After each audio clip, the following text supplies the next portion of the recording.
आदरणीय दिदीबहिनी तथा दाजुभाइहरू, सर्वप्रथम म यहाँहरू सबैलाई नयाँ वर्ष विक्रम सम्वत 2077 को हार्दिक शुभकामना व्यक्त गर्दछु।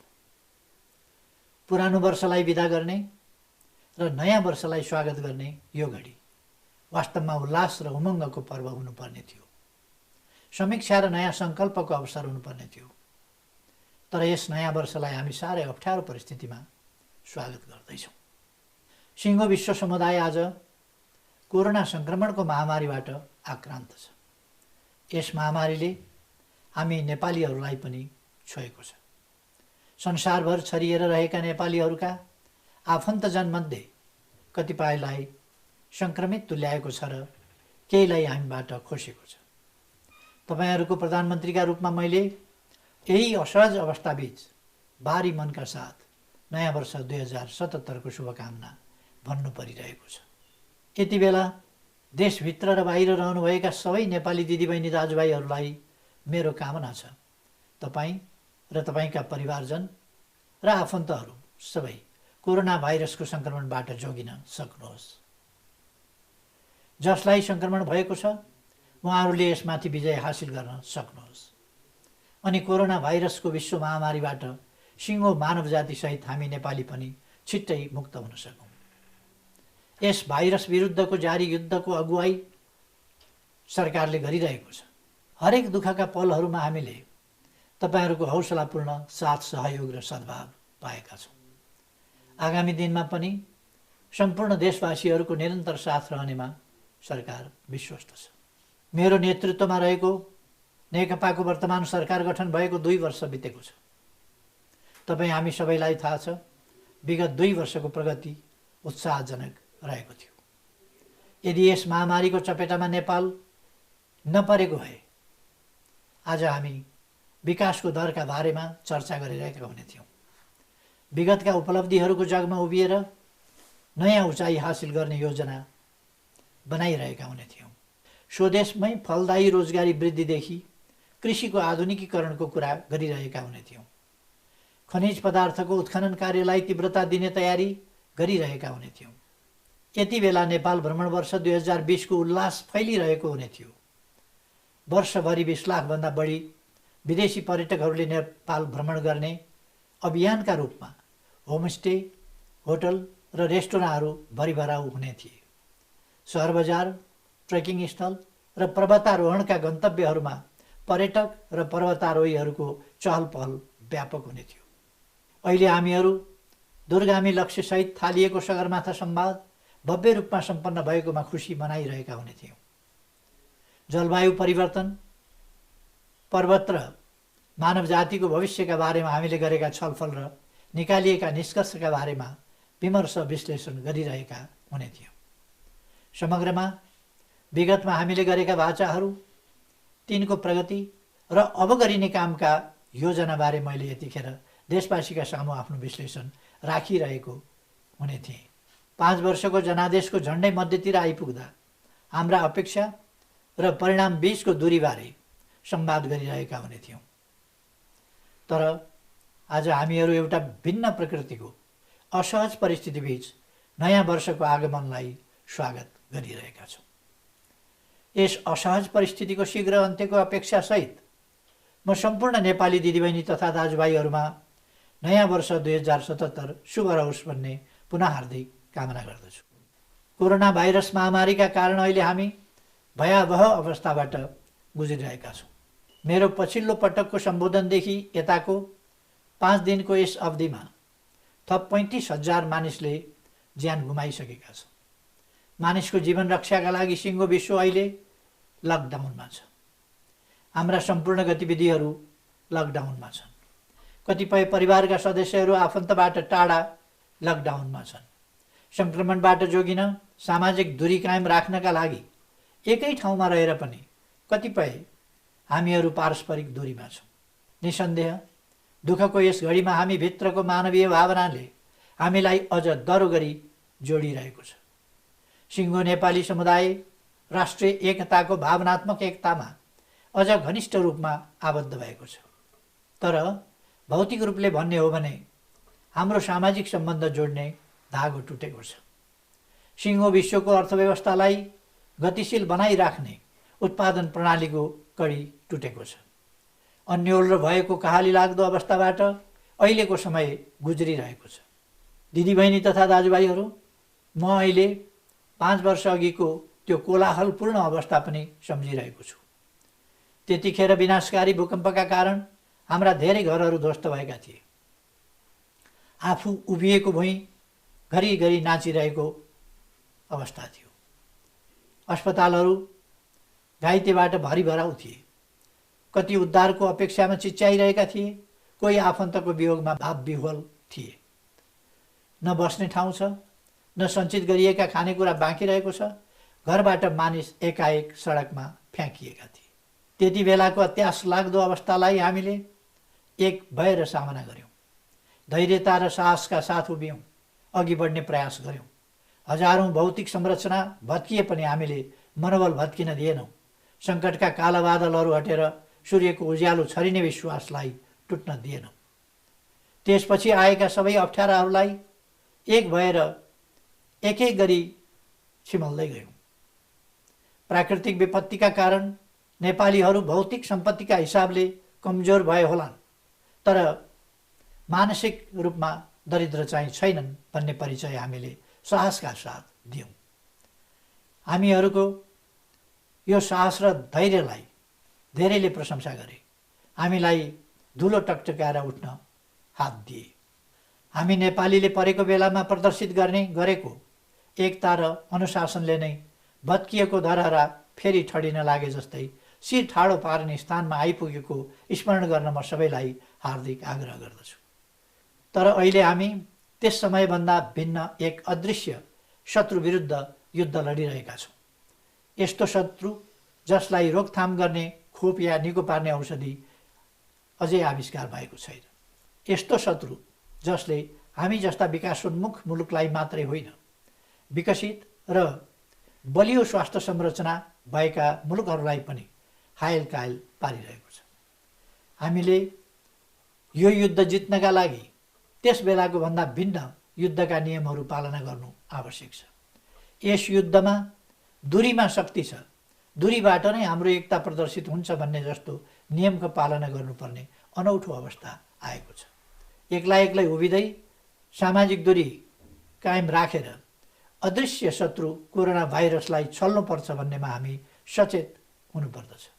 अहिले जो जहाँ छ त्यहीँ रहने, स्वास्थ्य कर्मीहरूले दिएका सुझाव र सरकारले जारी गरेका निर्देशनहरूको पालना गर्दै स्वअनुशासनमा रहने र कोरोना भाइरसको चक्र समाप्त हुने अवधिसम्म धैर्यताका साथ पर्खिने नीति अपनाउनु अपरिहार्य छ। हरेक अप्ठ्यारोमा मानिस स्वभावैले अत्तालिन्छ। यस्तो समयमा मनलाई नियन्त्रणमा राख्नुपर्छ भन्ने म ठान्दछु। यो काम भने जस्तै सजिलो पक्कै छैन, तर परेपछि मानिसले त्यसलाई सामना गर्न सक्छ भन्ने मेरो आफ्नै भोगाइले बताउँछ। आदरणीय दिदीबहिनी तथा दाजुभाइहरू, भनिन्छ अनिकालमा घरभित्रका भाँडाहरू बज्न थाल्छन्, तर त्यसलाई रडाको मचिएको ठान्नु भुल हुन्छ। मन आत्तिएको भत्किएको बेला गर्नेले गरेन कि भन्ने आशंका मनमा पैदा हुन सक्छ। गरेको पुगेन कि भन्ने लाग्न सक्छ। अझ छिटो, अझ राम्रो र तत्काल परिणाम आउने गरी काम गरिदियो हुन्थ्यो भन्ने लाग्न सक्छ। तर अन्योल र भ्रममा पर्ने या विचलित हुने होइन, मन बलियो बनाउनु आवश्यक छ। विश्वका विभिन्न मुलुकहरूमा कोरोना भाइरसबाट सङ्क्रमित हुनेको सङ्ख्या र यसको अनुपात फरक फरक छ। हाम्रो देशमा सङ्क्रमितको सङ्ख्या प्रति 10 लाखमा 0.3 मात्रै छ। अहिलेसम्म सङ्क्रमितको अवस्था सामान्य रहनु र कसैको पनि मृत्यु नहुनुलाई हाम्रा प्रयासको सफलताको रूपमा लिन सकिन्छ।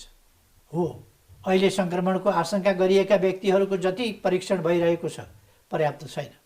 अहिलेसम्म हामीले प्रति 10 लाख जनसङ्ख्यामा 152 को परीक्षण गरेका छौँ। सङ्क्रमण मुक्त स्थितिको सुनिश्चितताको लागि यस परीक्षणको दायरालाई निरन्तर बढाउँदै लगिनेछ। तर हामी भएका राम्रा काम आफसे आफ वा संयोगले मात्रै भएका हुन् भनेर पनि नसोचौँ। यतिसम्म पनि नभनौँ। सीमित कमी कमजोरी र हुन बाँकी कामहरू भने सरकारको अकर्मण्यताका परिणाम हुन्। हामी यति त संवेदनशील बनौँ, हाल भएका कामहरू दिनरात खटिरहेका चिकित्सक, स्वास्थ्यकर्मी, सुरक्षाकर्मी, राष्ट्रसेवक कर्मचारी र सम्बद्ध श्रमिकहरूको मेहनतको परिणाम हो। सीमित साधन स्रोतका बावजुद हामीले गरिरहेका कामहरू सकारात्मक छन् र यिनले परिणाम दिइरहेका छन् भन्ने कुराको दृष्टान्त चैत 25 गते सार्वजनिक भएको एउटा राष्ट्रिय सर्वेक्षणबाट पनि देख्न सकिन्छ, जहाँ अधिकांश नागरिकहरूमा कोरोना भाइरसबारे आधारभूत जानकारी पुगेको, त्यसबाट जोगिन अपनाउनु पर्ने कदमबारे उहाँहरू सचेत रहेको र सरकारका कामप्रति अधिकांश नागरिकहरूले सन्तुष्टि व्यक्त गरेको निष्कर्ष प्राप्त भएको छ।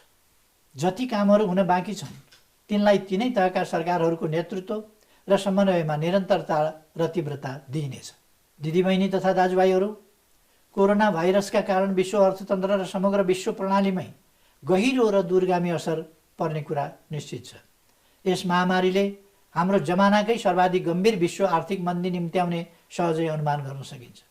प्रक्षेपण गरिएका तथ्याङ्कलाई उल्लेख नगर्ने हो भने पनि विश्व व्यापार नराम्रो गरी खुम्चिने, करोडौँले रोजगारी गुमाउने र लगानीका स्रोतहरू सुक्ने कुरा निश्चितै जस्तो छ। कोरोना भाइरसको यस महामारीबाट सामाजिक र मनोवैज्ञानिक क्षति मात्रै होइन, यस पश्चात आउने विश्वव्यापी आर्थिक मन्दीले हाम्रो जस्तो उदीयमान अर्थतन्त्रलाई गहिरो धक्का दिने देखिएको छ। यस महामारीबाट कुल ग्राहस्थ्य उत्पादनको 2 देखि 4% हाराहारीमा हाम्रो अर्थतन्त्रमा क्षति पुग्ने भन्ने विभिन्न क्षेत्रका विद्वानहरूको विश्लेषणप्रति सरकारको पर्याप्त ध्यान गएको छ। कोरोना पछिको क्षतिको आकलनका लागि सरकारले आफू सम्बद्ध विभिन्न निकायहरूलाई परिचालित गरिसकेको छ। आउने हप्ता दिनसम्ममा महामारीको वेगको पूर्वानुमान हुन सक्ने हुँदा समग्र मूल्याङ्कनको प्रक्रिया त्यसपछि मात्रै निष्कर्षमा पुग्ने अवस्था छ। हाम्रो योजना थियो यस नयाँ वर्षमा नयाँ वर्षको पहिलो महिनाको पूर्वार्धमै रानी पोखरी उद्घाटनको कार्यक्रम राखिनेछ। यस्तो लाग्दै थियो धरहरा 10 तल्लामा मात्रै होइन, त्यसभन्दा माथि अग्लिनेछ। सुनकोशी मरिन डाइभर्सनको ठेक्का लगाउने काम सकिनेछ। सार्वजनिक यातायातमा नयाँ कार्यक्रम घोषणा गरिनेछ। गत फागुन 3 गते प्रतिनिधि सभामा मैले सम्बोधन गर्दा उल्लेख गरिएका कामको विवरणको प्रगति आजको सम्बोधनमा अपडेट गरिनेछ। तर हामी महामारीका कारण धेरै कार्यक्रमहरू स्थगित गर्नुपर्ने, केहीको निर्माणमा स्वतः विलम्ब हुने, बजेटलाई रकमान्तर गर्नुपर्ने वा हाम्रा प्राथमिकताका क्षेत्रलाई पुनः व्यवस्थित गर्नुपर्ने अवस्थामा आइपुगेका छौँ। हामी सबैलाई थाहा छ यति बेलाको सर्वोच्च र एकमात्र प्राथमिकता नागरिकहरूको स्वास्थ्य सुरक्षा हो। यति बेलाको सबैभन्दा महत्त्वपूर्ण विकास निर्माण कार्य भनेको सङ्क्रमण फैलिन नदिने कुराको सुनिश्चितता गर्ने हो। त्यसैले अहिले यति बेला हामीले आफ्नो ध्यान सङ्क्रमितहरूको पहिचान, परीक्षण अनि उपचारमा केन्द्रित गरेका छौँ। जति बेला हामी यस महामारीको ग्राफलाई सिधा पार्छौँ त्यसपछि हाम्रा आर्थिक गतिविधिलाई तीव्रता दिन लगानी अनि फेरि लगानीको नीति अपनाउनेछौँ। अहिले हाम्रो अध्ययन तथा सर्वेक्षण टुटेको उत्पादन सम्बन्धको कडी फेरि कसरी जोड्ने, अवरुद्ध उत्पादन प्रणालीलाई कसरी सुचारू गर्ने भन्नेमा केन्द्रित छ। यसै अध्ययन र सिफारिसको आधारमा सरकारले अर्थतन्त्रको पुनरुत्थानको प्याकेज, नीति तथा कार्यक्रम र बजेट मार्फत सार्वजनिक गर्नेछ। यति धेरै महानुभावहरूले सुझाव र सल्लाह दिइरहनु भएको छ। सल्लाह सरकारको कामको तरिकाका बारेमा छ र साधन स्रोतको सम्बन्धमा पनि छ। कतिपय मित्रहरूले चालु बजेटको विभिन्न शीर्षकमा रहेका स्रोतलाई रकमान्तर गर्न पनि सरकारको ध्यानाकर्षण गर्नुभएको छ। कतिपयले उच्च ओहदामा रहेका र जनप्रतिनिधिले पाउने सुविधामा कटौती गर्न समेत सुझाव दिनुभएको छ। यी सबै सुझावमा मेरो गम्भीर रूपमा ध्यानाकर्षण भएको छ। मैले पटक पटक भन्दै आएको छु, यो युद्ध सबैको बलियो एकतामा जितिने युद्ध हो। विश्वव्यापी यस सङ्कटको समाधान विश्वव्यापी प्रयास, साझेदारी र सहयोगबाट मात्र सम्भव छ। देशभित्रको सङ्कट व्यवस्थापनमा एकताबद्ध राष्ट्रिय प्रयास सर्वोपरि रहनुपर्दछ। मुलुक प्रगतिमा रहेको बेला हुने उपलब्धिको न्यायोचित वितरण र अप्ठ्यारोमा हुने क्षतिको सहभार वहन हामी सबैले नै मिलेर गर्नुपर्दछ। आवश्यक पर्दा हुनेको घाँस काटेर नहुनेलाई बचाउने त हाम्रो परम्परा पनि हो। मुलुकको कार्यकारी प्रमुखका हैसियतले कोरोना महामारी समाप्त नभएसम्म मैले आफ्नो पारिश्रमिक कोभिड-19 प्रधानमन्त्री राहत कोषमा जम्मा गर्ने निर्णय गरेको छु। विद्यमान कठिन परिस्थितिको सामना गर्न मित्र राष्ट्रहरूबाट प्राप्त सद्भाव, ऐक्यबद्धता र सहयोगप्रति हामी आभारी छौँ। हामीले बेहोर्नु परेको क्षतिको मुकाबला गर्न आवश्यक स्रोत जुटाउन विकास साझेदारहरूबाट प्राप्त साथ र समर्थन प्रशंसनीय रहेको छ। यस अवधिमा विश्व ब्याङ्कबाट कोरोना सङ्क्रमण रोकथाम आपतकालीन सहयोगका लागि 29 मिलियन अमेरिकी डलर बराबरको सहायता सम्झौता भइसकेको छ।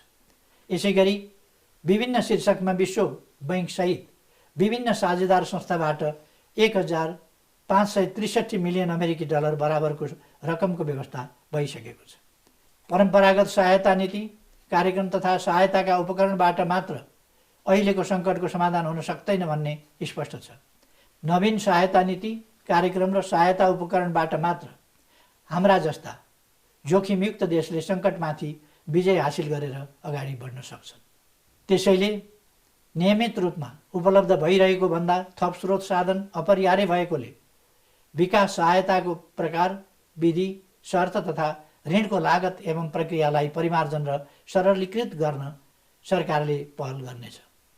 भनिन्छ, सङ्कटले सम्भावनाको पनि ढोका खोल्छ। कोरोना भाइरसको महामारीले सिर्जना गरेका चुनौतीहरूलाई हामीले अवसरमा रूपान्तरित गर्न प्रयास गर्नुपर्दछ। यस महामारीले स्वास्थ्य पूर्वाधारमा लगानी गर्न सिङ्गो विश्वलाई र हामीलाई पनि बेसरी गजगज्याएको छ। सरकारले यसलाई गम्भीर ध्यान दिने नै छ। विश्वव्यापी आर्थिक मन्दीका कारण वैदेशिक रोजगारी गुम्न सक्ने जोखिममा रहेका र मुलुकभित्रै बेरोजगार रहेका युवाहरूलाई केन्द्रित गरेर रोजगारीका कार्यक्रम लागू गर्ने नीति अपनाइनेछ।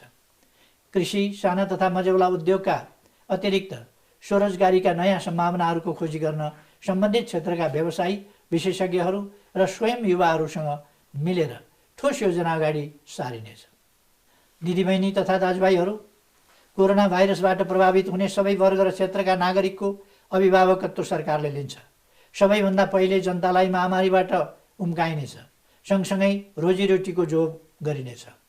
सर्वसाधारण जनता र कमजोर वर्गलाई यथासम्भव सामाजिक संरक्षण प्रदान गर्ने, यस समस्याबाट प्रभावित निजी क्षेत्रलाई प्रोत्साहन उपलब्ध गराउने, कृषक तथा आम श्रमिकहरूको आय निरन्तरताका लागि आवश्यक व्यवस्था गरिनेछ। मैले पहिले नै घोषणा गरिसकेको छु, आफैलाई जोखिममा राखी उपचारमा संलग्न हुने चिकित्सक तथा स्वास्थ्यकर्मीहरू र नागरिक सुरक्षामा अहोरात्र खट्ने सुरक्षाकर्मी जस्ता यस युद्धको अग्रपङ्क्तिका योद्धाहरूको व्यक्तिगत र व्यावसायिक सुरक्षामा कुनै कमी हुन दिइने छैन। उहाँहरूको हिफाजत सरकारले हर तरहले गर्नेछ। सङ्कटको यस घडीमा जनताको घर आँगनमै पुगेर सेवा पुर्याइरहेका स्थानीय जनप्रतिनिधिहरूप्रति म उच्च सम्मान व्यक्त गर्न चाहन्छु। यसले स्थानीय तहहरूलाई जनताको सबैभन्दा नजिकको सरकारका रूपमा स्थापित गरेको छ। आफ्नो प्रदेशको विशिष्ट अवस्था र चुनौतीलाई हेरेर प्रभावकारी ढङ्गले सम्भाव्य सङ्क्रमणको सामना गरिरहनुभएका प्रदेश सरकारहरूको भूमिकालाई म हार्दिक प्रशंसा गर्न चाहन्छु। रोजगारी गुमाएर बिहान साँझको छाक टार्न कठिन भएका, अपाङ्गताका कारण औषधि लगायत अन्य अत्यावश्यकीय सुविधाको पहुँचबाट टाढा रहनुभएका, वृद्धावस्थामा रहनुभएका र विभिन्न हिसाबले असहज अवस्था भोगिरहनुभएका विपन्न र असहाय दाजुभाइ दिदीबहिनीहरू समक्ष स्थानीय सरकारहरू स्वयं राहत लिएर पुग्ने छन्। अप्ठ्यारोमा पर्नुभएका त्यस्ता व्यक्ति, परिवार र या समुदायको पहिचान गर्न र सरकारले उपलब्ध गराउने राहत वास्तविक मर्कामा परेकाको हातमा पुगोस् भन्ने सुनिश्चित गर्न म सबैको सहयोगका लागि हार्दिक अनुरोध गर्दछु। विदेशमा रहनुभएका नेपालीहरूप्रति म संवेदनशील छु। विश्वव्यापी सङ्कटको घडीमा उहाँहरू आधारभूत सुविधा र उपचार सेवाबाट वञ्चित हुन नपरोस् भनेर सरकारले विभिन्न तहमा सम्बन्धित देशका राष्ट्राध्यक्ष, सरकार प्रमुख र विदेश मन्त्रीहरूसँग निरन्तर संवाद गरिरहेको छ। नेपालीलाई संरक्षण दिने र आफ्नै नागरिक सरह आधारभूत सुविधा उपलब्ध गराउने वचन दिनुभएकोमा म उहाँहरूलाई धन्यवाद दिन चाहन्छु। सङ्कटको यस बेलामा सिङ्गो राष्ट्र एकताबद्ध छ। सबै राजनीतिक दलहरूबाट प्राप्त साथ, समर्थन तथा उहाँहरूबाट प्राप्त रचनात्मक सुझावले सरकारलाई अझ ऊर्जा थपिदिएको छ। यसका लागि म सबै राजनीतिक दलहरूलाई हार्दिक धन्यवाद ज्ञापन गर्न चाहन्छु। जनताबाट निर्वाचित सरकार नै सङ्कटको सामना गर्ने नेतृत्वदायी संस्था हो। तिनै तहका सरकारहरूले सम्बद्ध सबैका सुझावहरूलाई ध्यानमा राख्दै यस असामान्य अवस्थाको प्रभावकारी ढङ्गले सामना गर्ने कुराको विश्वास दिलाउन चाहन्छु। चैत 25 गते मैले भनेको थिएँ, यस खालको महामारीसँग जुझ्न समग्र विश्वको तयारी पर्याप्त रहेनछ भन्ने कुरा आज प्रत्यक्ष देखिएको छ। मानव स्वास्थ्यमा उच्च लगानी गर्ने नयाँ विश्व प्रणालीको आवश्यकता टड्कारो बनेको छ। यस महामारीको समाप्तिसँगै मानव केन्द्रित नयाँ विश्व प्रणालीका बारेमा विमर्शको पनि थालनी गर्नुपर्दछ। नेपालले यसमा अग्रसरता लिनेछ। कुनै पनि युद्धमा विजयका लागि आत्मविश्वास, मनोबल र एकता सर्वाधिक महत्त्वपूर्ण हतियार हुन्। आत्मविश्वास गुमेको र आत्मबल खस्किएको सेनाले जतिसुकै आधुनिक संसाधनबाट सज्जित भए पनि युद्ध जित्न सक्दैन। यस घडीमा म सबै समक्ष विशेष आह्वान गर्न चाहन्छु। अग्रमोर्चामा रहेर कोरोना भाइरसका विरुद्ध कठिन लडाईँको अगुवाई गरिरहेकाहरूको मनोबल उच्च पारौँ, राष्ट्रिय एकतालाई थप सुदृढ पारौँ र कोरोना भाइरसलाई समाजमा फैलिनबाट रोक्न र सङ्क्रमण भइहालेमा पनि पराजित गर्न सकिन्छ भन्ने जनताको आत्मविश्वासलाई थप बलियो बनाउन सकारात्मक भूमिका खेलौँ। आगामी वैशाख 3 गते लकडाउनको दोस्रो समयावधि पुरा हुन्छ। आगामी 2 दिनको अवधिमा हुने प्रगतिको आधारमा कोरोना महामारी विरुद्धको हाम्रो नीति कस्तो हुने भन्ने सरकारले निर्णय गर्नेछ। ढुक्क हौँ, कस्तै प्रतिकूल अवस्थामा पनि आपूर्ति प्रणालीलाई कमजोर हुन दिने छैन। फेरि एकपल्ट यहाँहरू सबैको सुस्वास्थ्यको कामनासहित नयाँ वर्ष 2077 को हार्दिक शुभकामना व्यक्त गर्न चाहन्छु। सबैमा धेरै धेरै धन्यवाद।